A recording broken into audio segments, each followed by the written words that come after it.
I'm going to address the Public Service Appointment Bill 2025. I know we did not speak to it before, but I think that the time is right for us to address this particular issue.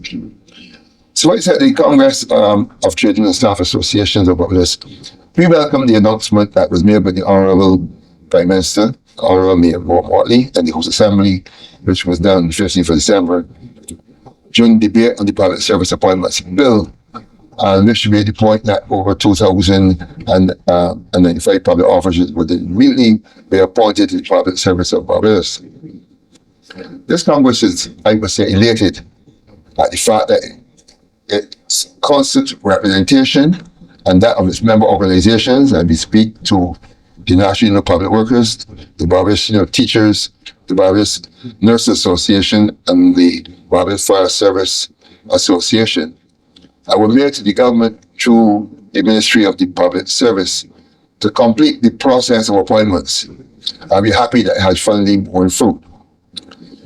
The Congress, however, strongly contends that where public officers are eligible for appointment to the public service, that this process should not be unduly delayed. Neither should the entitlement of an appointment appear to take the form of a political gift or that of patronage. Whereas the Honourable Prime Minister, Mayor Mortley, viewed that the intended appointments came as an early Christmas gift for public officers.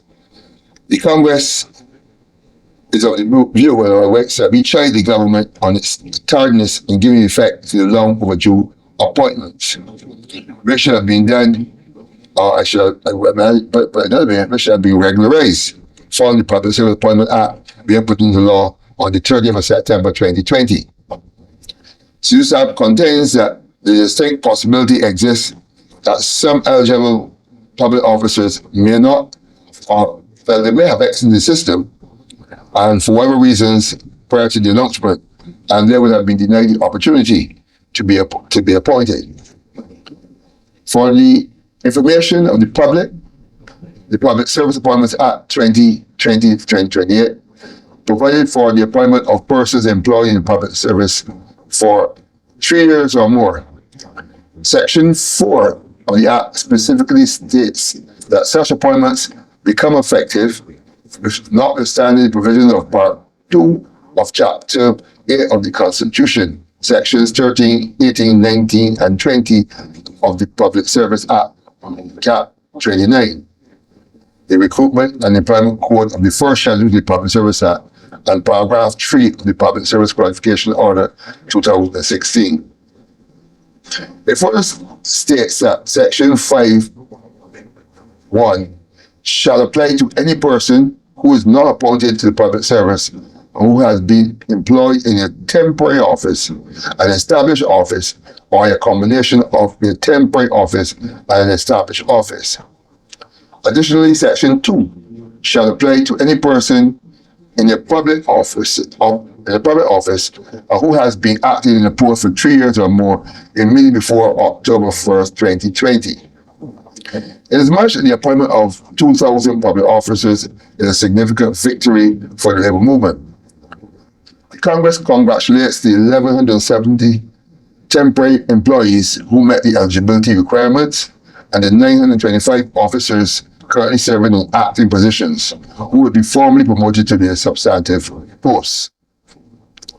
CTUSAB, however, cautions the government that any appearance of political expediency as it relates to the appointment of public officers is undesirable and unacceptable. The Congress maintains that appointments and promotions within the public sector must be guided by the framework which is managed by the Director General Human Resources, the Ministry of the Public Service. This relates to recruitment, selection, placement and transfer, appointment, promotion, discipline, and retirement, training and development of personnel within the public service of Barbados. This Congress does not support the blanket approach as was adopted in this instance to the appointment of public officers on the grounds that can possibly ignore the application of the principle of meritocracy, whereby positions might be filled based on the connections or party loyalty rather on qualification, experience, and suitability. CTUSAB is adamant that it is important to maintain confidence in the system and the practice by ensuring that the core values of integrity, impartiality, effectiveness, equity, and accountability are observed.